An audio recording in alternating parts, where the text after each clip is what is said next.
bene data, iki ni igihe cyo kwegera Yesu, iki ni igihe cyo kuva mu byaha, iki ni igihe cyo gushaka imbaraga, iki ni igihe cyo gusenga, iki ni igihe cyo kwiyiriza, iki ni igihe cyo kolestane ma egreri, ni igihe cyo kuva mu by'umuntu yibwira. Dore inzira zacu ntabwo ari kimwe n'iz'Imana. Nimuhaguruke dushake ibyo Uwiteka ashaka bigishoboka. Twongeye turagarutse kandi iyi ni Bright Shine TV, ishakiro ry'ubutumwa bwiza bwa Yesu Kristo. Ngiye muri kumwe kuri mikoro nitwa Jean Paul Dusingizimana, ku buhanga bw'ibyuma, ku mashusho no ku majwi meza mwumva ni Daniel. Imana ibaho umugisha. Turabasuje rero abaduteza amatwi bose, abari muri Amerika, Canada, Afrika yose, Aziya, abari mu Rwanda, mu ntara zose uko arenye. Turabasuje, turavuze ngo amahoro y'Imana nawane nawe, kandi tubifurije gutangira umwaka neza, uyu mwaka uzababereye w'amata n'ubuki. Imana ibaho umugisha. Rero turagarutse rero, turi kumwe n'umutumirwa wacu, muramuzi, muri kubona muri kamera, muramuzi, si ubwa mbere ageze hano, ndakeka ari ubwa kabiri. Musanzwe mumuzi, ni umukozi w'Imana, urimo ibintu by'Imana n'ubutunzi bw'Imana. Ubushize mwarafashwe cyane, mwifuza ko twamugarura, uyu munsi twamubazaniye. Tugiye kumusaba rero kugira ngo abasuhuze, ariko ataratangira kubasuhuza, twagira ngo tubasabe mukora akantu gato koroheje gusa. Umanuke hasi ahantu hari amagambo y'umutuku yitwa subscribe mu Cyongereza cyangwa s'abonner mu Gifaransa, ukandeho. Numara gukandaho, icyo bigufasha ni ikihe? Ni ukugira ngo uko dushyize ibiganiro byacu ujye uwa mbere mu kubibona. Kitugusaba usangize inshuti zawe kugira ngo ubutumwa bwiza bugere ku bantu bose. Imana y'umugisha umuntu wese ubikoze. Tubahaye ikaze rero muri studio za Bright Shine TV. Murakoze cyane. Ntago twe duherukana umwaka ushize 2020, turi 2021. Imana irakurinze. Imana ikomeje kuturinda. Tukwifurije umwaka mushya muhire. Murakoze kandi namwe. Tubahaye ikaze rero muri studio za Bright Shine TV. Ubushize bwo duherukana waganirije abakunzi ba Bright Shine TV, abanyarwanda bari hanze y'igihugu, diaspora yose. Barafashwa cyane, baranezerwa, bigira ahantu bivana byashyize n'ahandi. Bifuza ko twazongera tukabazana mukabaganira. Wakiyute kugaruka muri Bright Shine TV?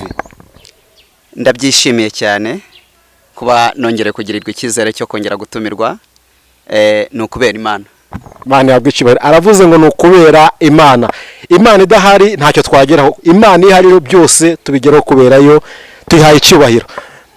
Watangira wibwira nanone abakunzi ba Bright Shine TV. Ibyo byose hari abantu batakuzi, hari agiye kubona bwa mbere, bagiye gufungwa kuri Bright Shine TV ari ubwa mbere. Ugatangira ubibwira kugira ngo bamenye umuntu bagiye kuganira nawe. Murakoze cyane. Amazina yanjye nitwa Sinzabakwira Jean Marie Vianney, uzwi ku izina rya Kazungu. Ndi umukristo mu itorero rya ADPR, nsengera mu mudugudu wa Batsindani nayo paruwasi. Ndubatse, mfite umudamu n'abana 6. Ndumva ari ibyo. Imana ishimwe kandi Imana ihabwe icyubahiro. Tumuhaye ikaze rero, ka twinjire mu kiganiro nyir'ubwite, twumve icyo Imana yamushyize ku mutima uyu munsi.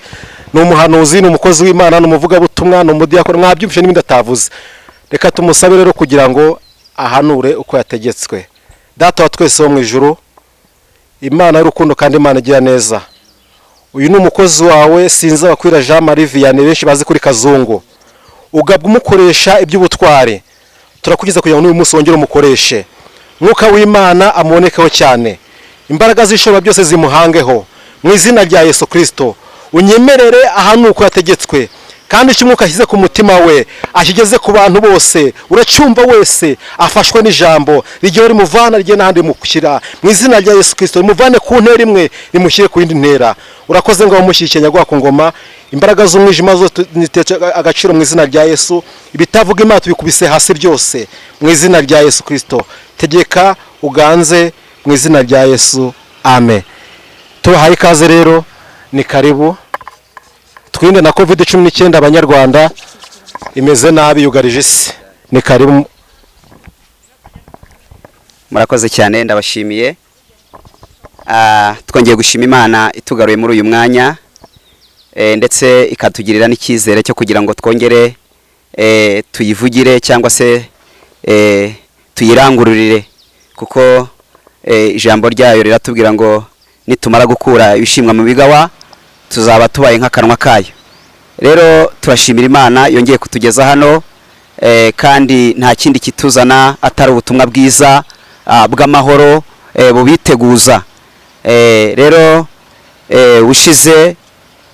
ushize twaganiriye nabahaye ubuhamya bw'ubuzima bwanjye, hanyuma mbabwira n'ijambo ry'Imana, ariko uyu munsi ni ijambo ry'Imana gusa mfite mbazaniye. Ubuhamya bwo ntago nabona umwanya bwo kubusubiramo, ahubwo ni ku ijambo ry'Imana. Mbazaniye ijambo ry'Imana rifite umutwe uvuga ngo gutinda k'umukwe ntibitume mwirara ngo muzirure ibyaziraga, kuko iki nicyo gihe ashobora kugarukiramo. Ndumva ariyo nsanganyamatsiko y'uyu munsi cyangwa se iki gicamunsi tugiye kuganiraho. Ndasubiramo, insanganyamatsiko iravuga ngo gutinda k'umukwe ntibitume mwirara ngo muzirure ibyaziraga, kuko iki nicyo gihe umukwe ashobora kuziramo. Mu yandi magambo, kugaruka kwa Yesu ni ihame ridakuka, uko byagenda kose Yesu azagaruka.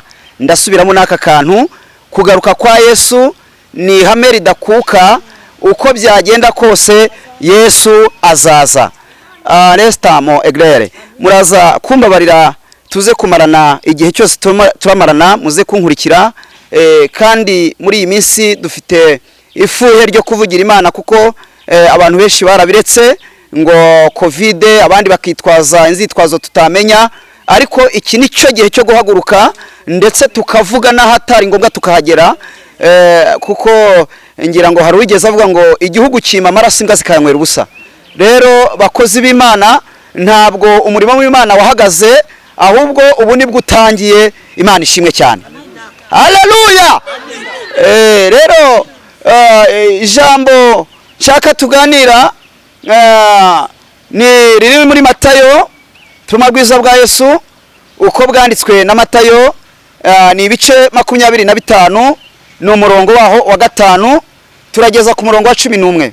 Reka dusome mu izina rya Yesu kubankurikiye, kandi mbifurije gufashwa no gukurikira. Yesu aduha umugisha. Reka turebe ubutumwa bwiza bwa Yesu uko bwanditswe na Matayo, bice 25, murongo waho wa 5, turasoma tugeze ku murongo wa 11. Haravuze ngo umukwe atinze bose barahunikira barasinzira, ariko ninjoro mu gicuku habaho urusaku ngo umukwe araje, nimusohoke mumusanganire. Maze babakobwa bose barahaguruka baboneza amatabaza yabo. Abapfu babwira abanyabwenge bati nimuduhe ku mavuta yanyu, kuko amatabaza yacu azima. Ariko abanyabwenge barabahakanira bati oya, ntiyadukwira twese, ahubwo nimujye mu bahanjuzi muyigurire. Bagiye kugura ahantu ndashaka kugira ngo tuhashyira kitso. Bagiye kugura, umukwe araza, abari biteguye binjirana nawe mu bukwe, urugi rurakingwa.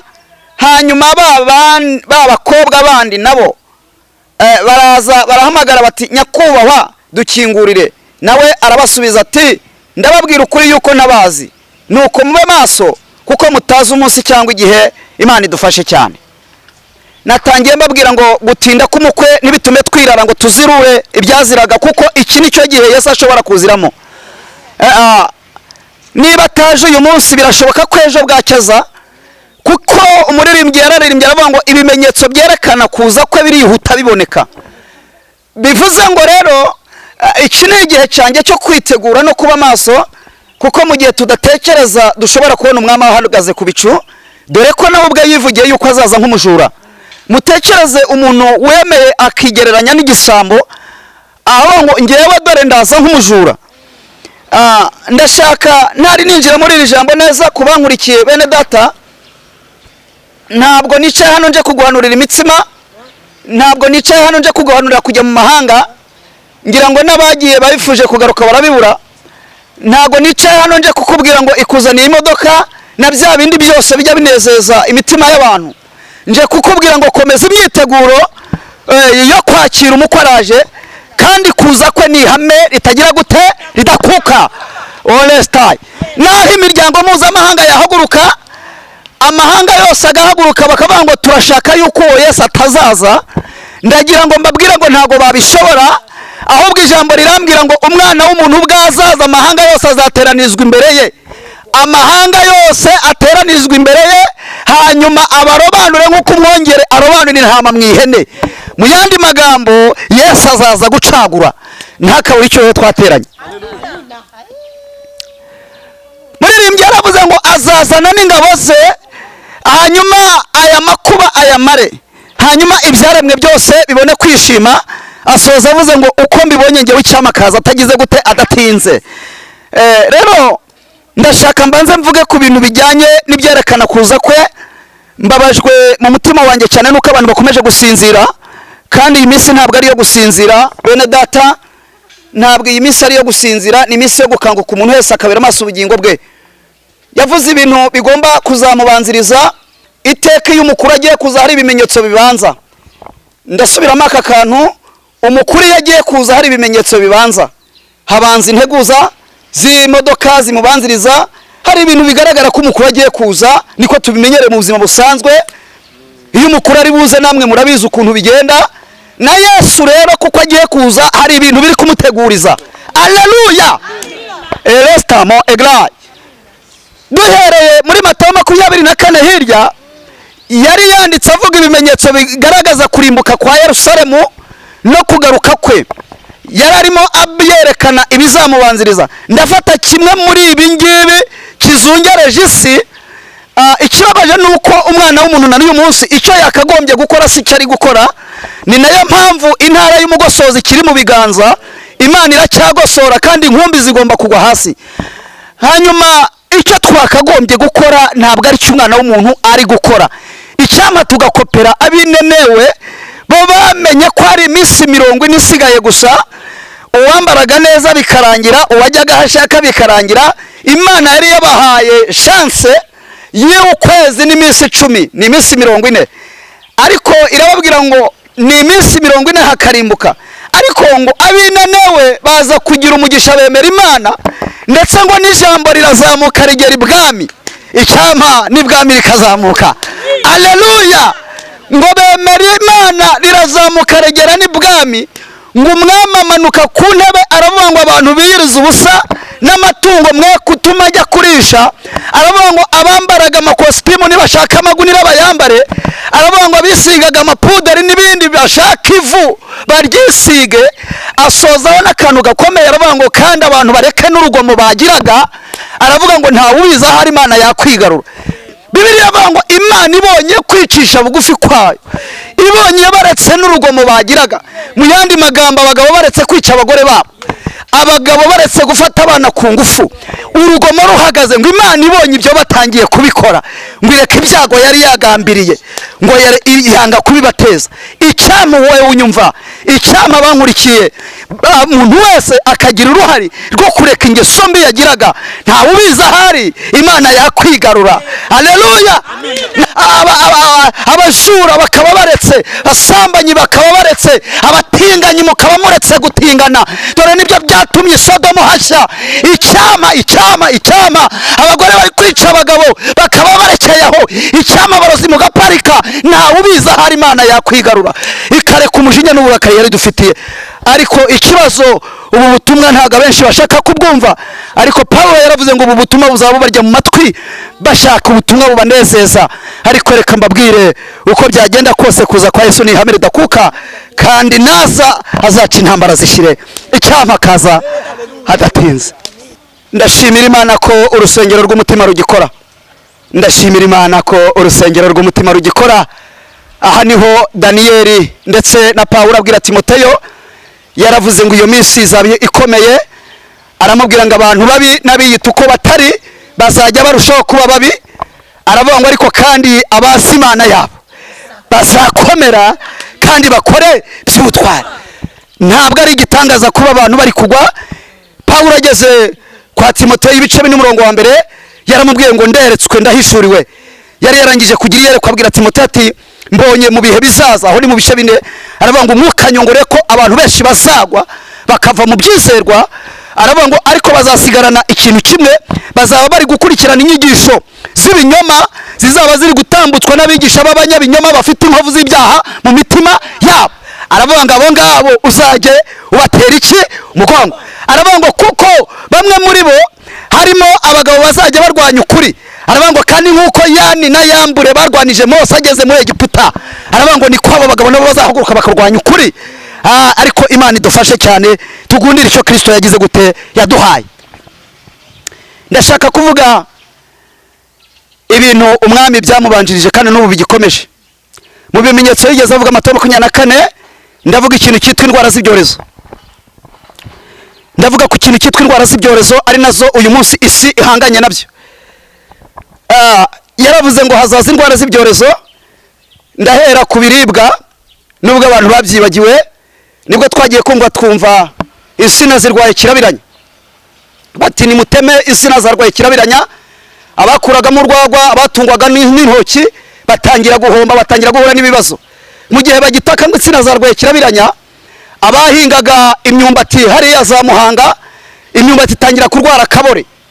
Ni nabwo babashyiye indi mbuto y'ubutuburano, ariho havuye ubugari bwitwa ubutuburano. Mu gihe bakirwana n'ibyo, bati nyamuna ibirayi irubavu Gisenyi byahuye n'agasimba. Ari nabwo umuntu wahingaga tone 5 agasarura imwe, bajyanayo umuti, hanyuma ibirayi nabyo batangira gupfundikanya, haboneka ibituburano. Bakirwana n'ibyo, mvugira ngo bakirwana n'ibyo, imigozi y'ibijumba ibiratatswe, nibwo babazaniye indi mbuto, ariho havuye iriya mbuto ya Murigande. Bakirwana n'ibyo, bati muhungire ku bigori, mutera ibigori byinshi, uzananirwa kurya kawunga zangwa igikoma, nkongwa ibiteyemo. Bati muzane polisi n'indege murwanye nkongwa. Byarabaye cyangwa ntago byabaye? Ibintu biba birakomeye, imyaka ibiratatswe ndetse ibintu birakomera. Bakiri muri ibyo, amatungo nayo abaratatswe. Bati umva, inka zarwaye uburenge na Muryango, muhagarika amata n'inyama biri guturuka za Mutara. Ibyo ngibyo biraba, inka zirwara Muryango n'uburenge. Yemwe bakiri muri ibyo, bati ingurube nazo zarwaye ruje, ingurube zirwara ruje. Yemwe abaveterineri barakomera babura icyo bakora. Bakiri muri ibyo, inkwavu zirwara amavunja. Bakiri muri ibyo ngo inkwavu zirwaye amavunja, so babura aho bazivuriza, cyakoze urupfuye bakajugunya. Bakiri muri ibyo, inkoko zirwara ibicurane. Ngira ngo mwarabyumvise, ubwo inkoko zarwaraga ibicurane. Ibi bicurane turi kurwara inkoko nizo zabibanjije. Inkoko zirwara ibicurane, baba bahagaritse inkoko zavaga muri Kongo. Baravuga ngo inkoko zambuka Gisenyi ziva Kongo ziza bazihagarika kuko ibicurane byateye mu nkoko. Ibintu biba birakomeye, ubwo amatungo abagushije iki ishyano. Yemwe tukira aho ngaho nsubiye inyuma, mu bihingwa ibiti nabyo byahise bihura n'ishyano. Inda ziba zirwa ibiti biba birwaye inda. Murabizi duherutse kujya gusengera muri iyo minsi ibyumba, tubura aho twicara kubera inda zari zuzuye mu biti. Ibyo birakomeza. Ngaruka ku matungo, amatungo ararwara, ibintu biradogera. Hanyuma umuntu aratahirwa. Umuntu atahiwe rero, hari hamenyerewe sida, dore ko ariyo yari muriho yazonza abantu. Hanyuma sida rero izibangikanye na kanseri. Kanseri ati nanjye ndashegeje umwana w'umuntu, dore niwe nyirabayazana w'ibi byose. Kanseri imaze kuvaho, hepatite ati ndateramo, hepatite imaze kugeramo, diabete ati ndabaca ku isukari niwe murengwe wabo. Ibyo ngibyo biraza, muvuduko w'amaraso atumva ndabavudukana, kugeza ubwo bazamenya ko Imana ari inyohereje. Ibyo bigezeho tujye twumva Ebola yaje yahereye Uganda na Kongo, yo yazaga ari nsimusiga. Umwana w'umuntu akomeza kuzongwa, ndetse haza n'imitwe idakira, kugeza ubwo n'abana batoya barwara imitwe ndetse n'amaso n'imigongo. Ubundi umwana mutoya arwara umugongo ate? Ariko ni ibyahanuwe. Hanyuma umuntu akomeza gukubitwa kubera ko indwara yose yamugeragaho yavugaga ngo n'ubundi niwe nyirabayazana w'ibi byose. Ibyo birarangira, ubu turi guherutsaho corona virus. Ndi ku ndwara z'ibyorezo, kandi umwana w'umuntu natihana n'ibindi dore byaje. Olestam onema byaje. Nta kindi cyatuma Imana yuna muri cumu kuyigarukira no guca bugufi. Umuntu akareka urugomo, akareka ibyaha, buri wese akisubiramo. Nibyo byatuma Imana yigarura. Naho ubundi uko byagenda kose, ukuboko k'Uwiteka kuracyakora.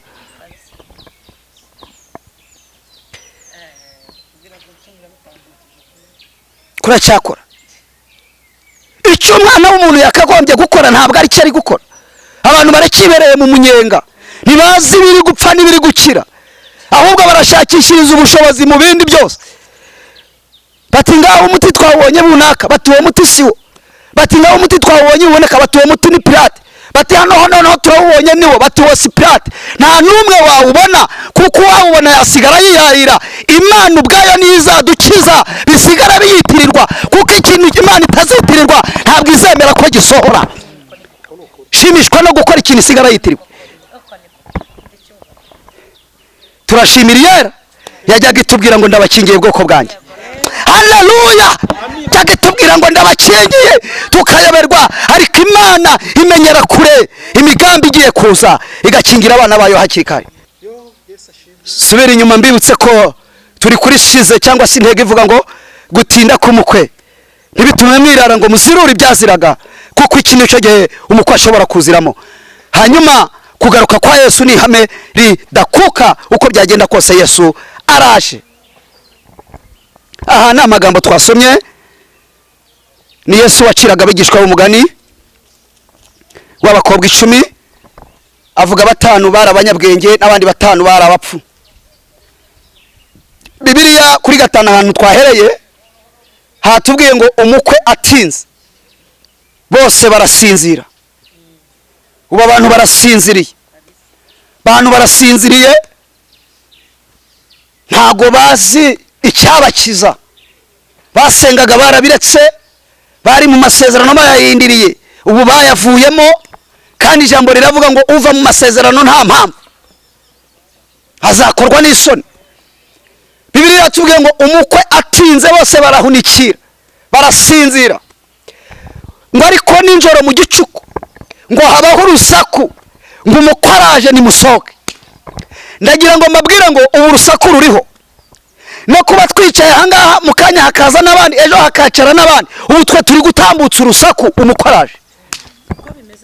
Yewe ndi hano no mu isoko bariyo, ndi hano no mu nzira nyabagendwa abahanuzi barimo. Ibi byose mubona ni urusaku kuko umukwe aje. Umunyarwanda yaravuze ngo nta nduru ivugira ubusaku gasozi. Ijambo ryatubwiye ngo urusaku rubaye. Haleluya! Do ehai. Urusaku rubaye. Ngo abakobwa barabaduka, ariko ngo 5 bo bari baryamanye ibanga, ngo baravuga ngo reka turyamane amavuta.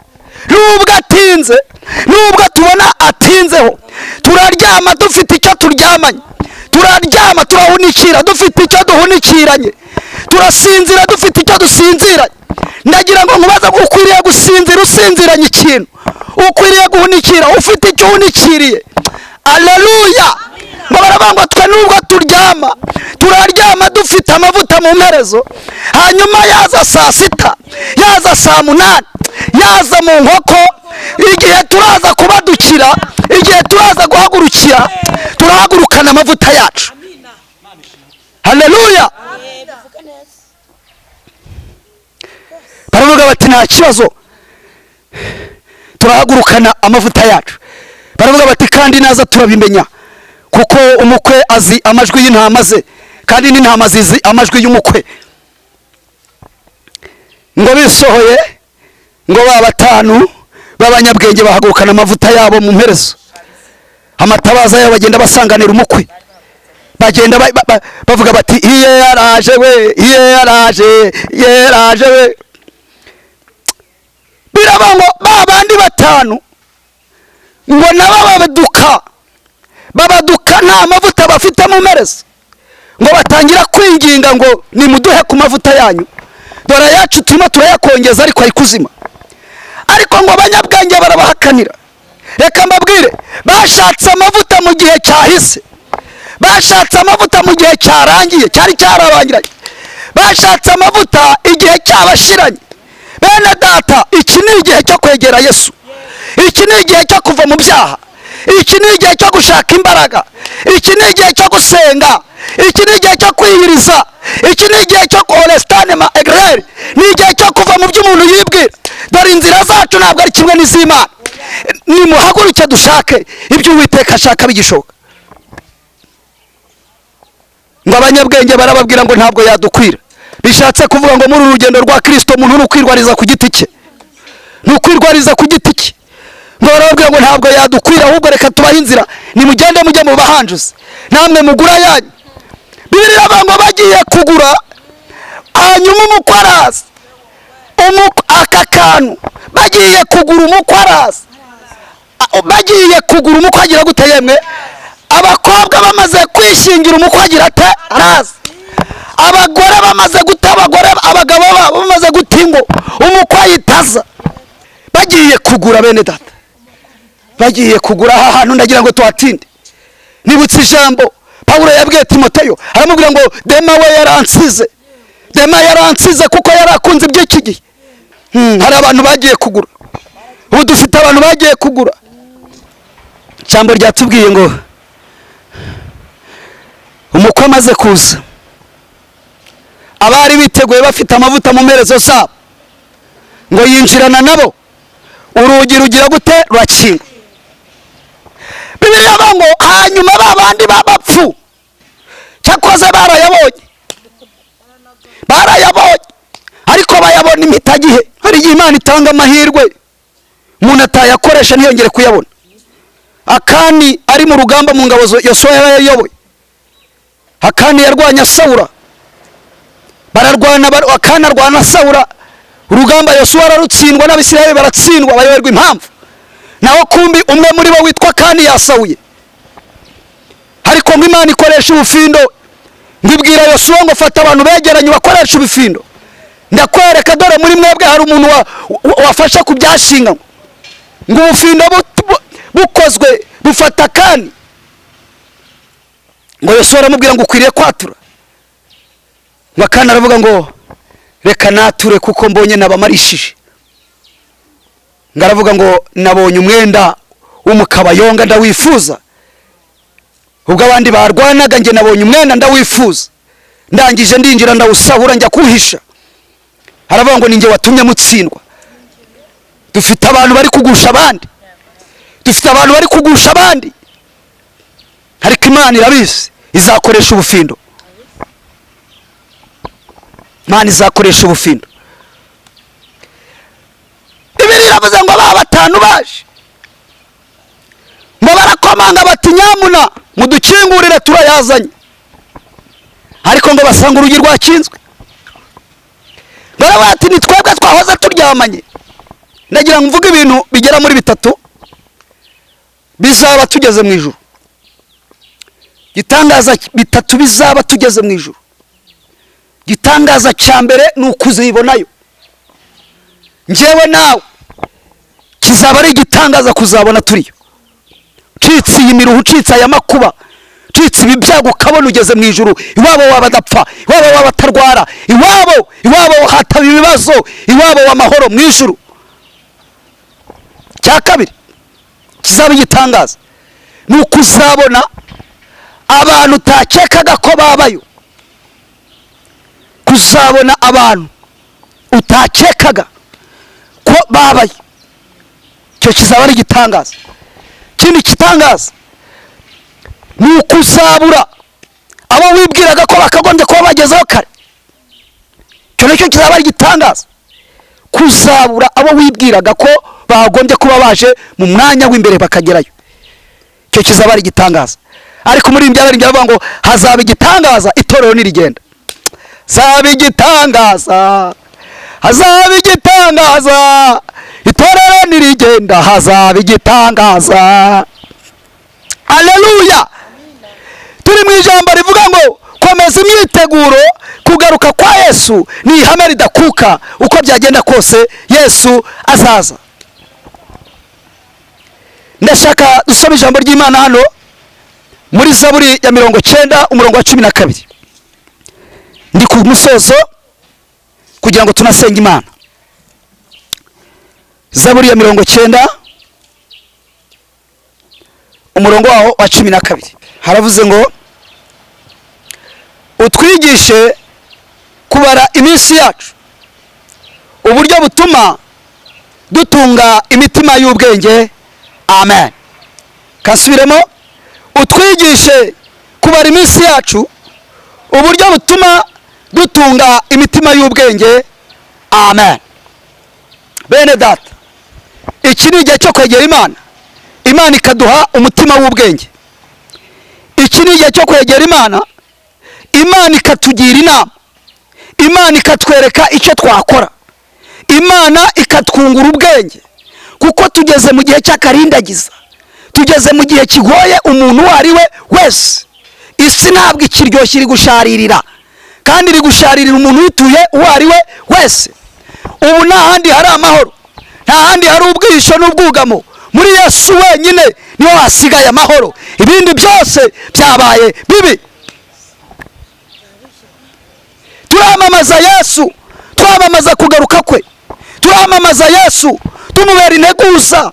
dore twabaye nka ba Yohana Umubatiza tuvuga ngo nimutunganye inzira z'Uwiteka, mugorora inzira ze. Imana ishimwe cyane. Yesu araje, Yesu araje. Nanditse ibaza buri aratubwiye ngo ubwo bimeze bityo, utwigishe kubara iminsi yacu, uburyo bwatuma dutunga imitima y'ubwenge. Banze mbabwire, umuntu amenya igihe amaze, ntabwo amenya igihe ashigaje. nagira ngo dusenge Imana. wowe nkurikiye aho ntiwaziruye, yewe wa muvugabutumwa we, yewe wa muririmbyi we, yewe wa muhanuzi we, naho ntiwaziruye. abantu baraziruye, abantu baraziruye batinyuka ibyo batinyaga, abantu baraziruye binjira aho batinjiraga, abantu baraziruye banywa ibyo batanywaga, abantu baraziruye bifata uko batari bari. ariko ijambo riratubwiye ngo gutinda k'umukwe ntibitume muzirura ibyaziraga. iki ni cyo gihe Yesu ashobora kuziramo. ndagutangariza ngo n'ubu bwacya Yesu aza, kuko ibyerekana kuza kwe byose byarasohoye. Pawulo ageze kwa Timoteyo ibice 3, aramubwira ngo iyo minsi abantu bazaba bikunda, birarira, bibona batumvira, batukana, bibona bakunda impiya, hari ibyigenge bikakaza, bakunda ibibanezeza aho gukunda Imana yabo. aravuga ngo kandi bazaba bafite akantu k'ishusho yo kwera, ariko bahakana imbaraga zabo. asoza amubwira ngo mwana wanjye, icyo gihe nikigera bameze batyo uzajya ubatera umugongo. Imana idufashe cyane, Imana itwigishe kubara iminsi yacu, uburyo bituma dutunga imitima y'ubwenge. naho ubundi isi irashira, kandi irashirana no kwifuza kwayo. ndashaka dusenga Imana.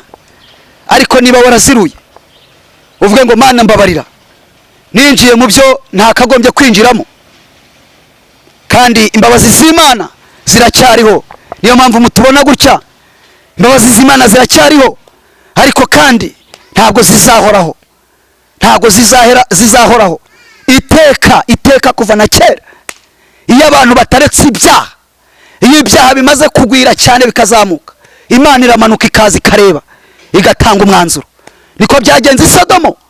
yaravuze ngo ubwo gutaka ko baharega kwagwiriye, kandi ibyaha byabo bikaba byarundanijwe bikangera imbere, Imana iravuga ngo ndamanuka ndebe yuko ibibatakisha ariko biri. Imana iravuga ngo kandi niba atari ko bimeze ndabimenya. Imana yohereza abamarayika baraza, hari n'abo bahingukiye kwa Aburahamu, baramanuka bagera kwa Loti. Sodomo ni Gomora hari icyaha gikabije cyane, hari nacyo uyu munsi kizungereje iyi si yacu, cyaha cy'ubutinganyi. abagabo bendana n'abandi bagabo, abagore bendana n'abandi bagore, kugeza ubwo n'abamarayika bari baje kureba ibiri kuhabera i Sodomo. Bibiliya iravuga ngo nabo bari bagiye kubafata ku ngufu. gufata ku ngufu byatangiye kera. unyumvira umwana w'umuntu ukuntu yananiranye, bajya gufata abamarayika b'Imana. Imana irasi iravuga ngo noneho ibibatakisha ndabibonye, nta kundi nabibonye. ihatwikisha umuriro, ihatwikisha umuriro. Rwandiko rwa 2 rwa Petero ibice 3 bavuga ngo ariko nanone ijuru rya none n'isi ya none n'ubundi bibikiwe umuriro uzamanuka ukarya abanzi b'Imana bose. Imana idufashe cyane, Imana idufashe. mwene data mushiki wanjye umurikiranye, mwene data, turavuza impanda, turavuza ikondera, turavuza induru, uzi ubwenge yiyarure. ndabyibuka ngo aba bamarayika bamaze kubwira Loti ngo asohoke, ngo Loti yabwiye n'abakwe be ngo nabo basohoke, ngo ariko babigira ibikino. ubu turavuga abantu bamwe bakabigira ibikino, bagereranywa n'abakwe ba Loti babigize ibikino, ngo n'umugore waza gusigara inyuma arebye inyuma, mutima usigara inyuma aza guhinduka inkingi y'umunyu. Imana idutabare. Ntago waziruye, ntago waziruye, uracyari uko wahamagawe. Aho iyi corona virus ntago yatumye utinyuka ibyo watinyaga, ntabwo waziruye. Ariko niba waranaziruye, haracyari imbabazi z'Imana, haracyari urukundo rw'Imana. Imana ntabwo iba kure y'umuntu wese uciye bugufi. Imbabazi z'Imana nizo zituma tudashiraho. Imana idufashe cyane. N'uyu munsi byakwemera ko wakizwa mama, n'uyu munsi byakwemera ko wakizwa papa, n'uyu munsi byakwemera ko wakizwa wa musore we, n'uyu munsi byakwemera ko wakizwa wa mukobwa we. Ijambo rirambwira ngo umunyabyaha nareka ingeso ze akava mu byo yibwira akagarukira Imana, izamubabarira rwose pe. Imana ni nyembabazi. Tugiye gusenga Imana. Ndumva shojeje, narinje kukubwira ngo komeza imyiteguro, kugaruka kwa Yesu ni ihame ridakuka. Tugiye gusenga Imana, ariko wagira icyifuzo wapfuka amahuri tugafatanya gusenga Imana. Waraguye, waraguye, waba warasubijwe inyuma n'ibintu runaka, ariko mushuti yanjye iki ntabwo ari igihe cyo gusubira inyuma, iki ntabwo ari igihe cyo gusubira inyuma, ahubwo iki ni igihe cyo kuba maso, ni igihe cyo kuba maso, ni igihe cyo gusenga, ni igihe cyo kuba maso, ni igihe cyo gusenga, ni igihe cyo kwiriza ubusa, ni igihe cyo kuba hafi y'Imana, kugira ngo hatabaho gutungurwa kwa bamwe kandi ntacyo Imana itavuze. Mbanze mbabwire ko n'uyu mwanya tuzaho hano hari igihe uzahagarara, hari igihe uzahagarara. N'izi Bibiliya twitwaza ejo zizaba zafunzwe, umuntu asigara atungwa nayo yavomye, umuntu arasigara atungwa n'ibyo yumvise. Hari igihe umuntu yumvaga yuko adagiye mu rusengero atakizwa, ariko ibintu byose birashoboka ko amariba yafungwa, umuntu agatungwa nayo yanyweye. Imana idufashe, Imana itugirire neza. Ariko bikitwa uyu munsi, nagira ngo aho uri dufatikanye gusenga, uvuga uti Mwami Yesu, nanjye narasiruye, nanjye narayembayembye, ariko menye ko imbabazi zawe zikiriho. Ndashaka gukomeza imyiteguro, ariko banza unyeze untunganye kugira ngo nzagusanganire ntafite ikizinga cyangwa umuhanyari.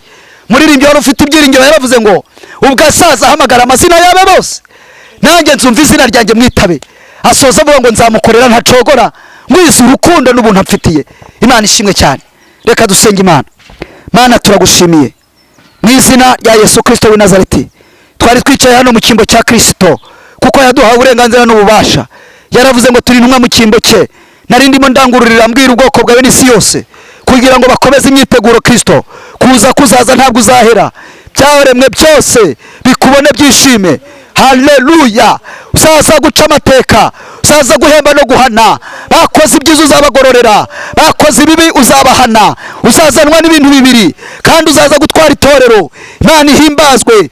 Sengeye abantu bawe bafite umutima wo kukugarukira, abaziruye Mwami bari barakijijwe bakongera bakagwa, wongera ubababarire, wongera ubabyutse, basubize mu murongo. Abagushijwe n'ubuzima, bagushijwe n'ubukene, bagushijwe n'intambara z'uburyo butari bumwe, n'abasengeye Imana nyakubahwa, wongera ubagarukeho.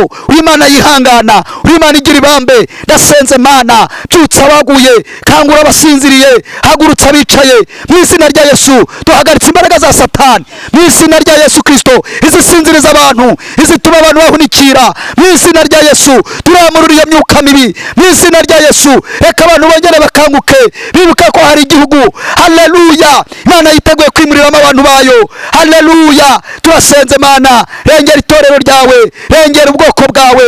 Fasha umuntu wese ufite inzara n'inyota byo gukiranuka, ngwino utubere umuterankunga uru rugendo. Dore rurarambanije kandi urimo ibigusha n'ibigeragezo, ariko tugufite ntabwo twifuza undi murengezi. Wewe wenyine uraduhagije Yesu. Haleluya. Haleluya. Ubugingo n'umunezero bibonekera muri wowe, nta handi amahoro ari. Isi dore yabuze igisubizo, abantu barashakisha ariko niwe gisubizo cy'isi. Haleluya. Tama abantu bagaca bugufi, bakomeye n'aboroheje, bakamenya kuri hejuru ya byose. Uku kuboko kwawe Mwami Nyiringabo ukareba sire kukarwanya ibiturwanya, kugatsinda ibidutsinda. Mana Nyirijuru n'isi ukatubera ingabo ku manywa na nijoro. Ngaho dufashe rero, fasha abanyetorero, fasha igihugu cyacu, fasha abayobozi bacu mu izina rya Yesu, kandi wongera abakizwa ugabanya abarimbuka. Twirukanye abadayimoni basahura abantu babajyana mu byaha, twirukanye abadayimoni basahura abantu babajyana mu bizira mu izina rya Yesu. Mwami nyiringabo, duhagaritse umwuka w'urupfu mu izina rya Yesu, turawuhagarika umwuka w'urupfu mu izina rya Yesu. Rengera abantu bawe, rengera itorero ryawe, suka ububyutse n'imbaraga. Mwami, abantu buzura umwuka wera bongere bagira ububyutse. Aleluya, abantu bongere bagira ububyutse. Umuntu wese yibuka aho yavuye akagwa maze yihane, umugarukire kukugira ibambe. Ndagushimiye nyiri ibihumeka we, haleluya. Bikitwa uyu munsi turagushimiye, turaguhimbaje, no muri uyu mwaka uzadufashe, uzatugirire neza. Komeza amaboko yaratanebutse, amavi yasukumaga wongere uyongeremo imbaraga. Nyamuneka Imana ntutinde, haracyo abantu bagutegereje kandi uzaza ntabwo azatinda. Urakoze, turagushimiye, ngaho umugisha kuko bakurikiranye ijambo ryawe. Kandi Mwami, rye guca mu gutwi ngo ringuke mu kundi, ahubwo umwuka w'Imana asigara risesengura mu mitima y'abaryumvise. Ngewe ngarukira ijana imbaraga zingana, ariko Mwami, kurangurura no kuvuga ni ibyanjye, ariko gufa kwigisha ni ukwawe, kandi ni wowe ushoboza abadashoboye. Ndagushimiye kuko ubyumvise, tubyatse Imana mu izina rya Yesu, amen. Murakoze, ndabashimiye.